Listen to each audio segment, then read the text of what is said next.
starting on Friday.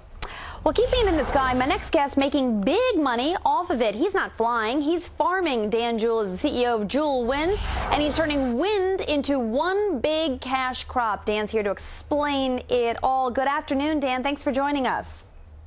You bet. Thank you. So the concept here, let's talk about this in terms of wind farms. What are you doing that is different in terms of allowing farmers to get involved in the profits?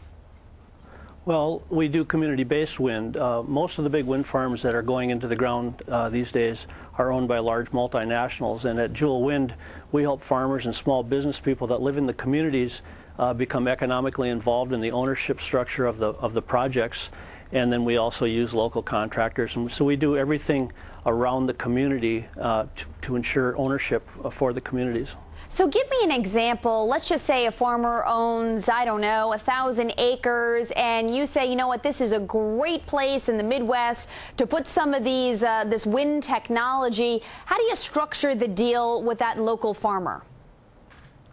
Well, we have a couple of models that we've developed. One is just called the flip structure model, where we partner the farmers up with an equity partner that can utilize the federal production tax credits, and we bring them in a partnership mode, and they're with the partners. The equity players are with the partner, the farmers, for about 10 years, and then after that, after they've reached their rate of return, they flip out. The other model that we have used is basically putting together large groups of farmers and small business people. In one case, we have a wind farm that's about a 12-megawatt wind farm that we've done. And it has about 250 farmers. I would imagine that the technology has changed a lot, and you've been a pioneer in this wind technology, but I'm sure T. Boone Pickens is helping the cause. What do you make of Pickens' plan?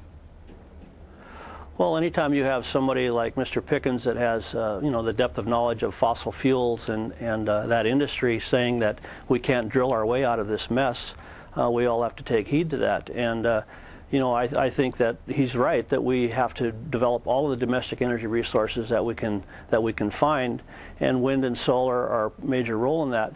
And I know he's talking about using natural gas for cars and for transportation, and I'm not totally sure if we want to substitute one fossil fuel for another. Right. But the idea of using cleaner fuel is a very good idea. All right, Dan Jewell, we'll leave it there. I want to thank you so much for joining us today. I appreciate it.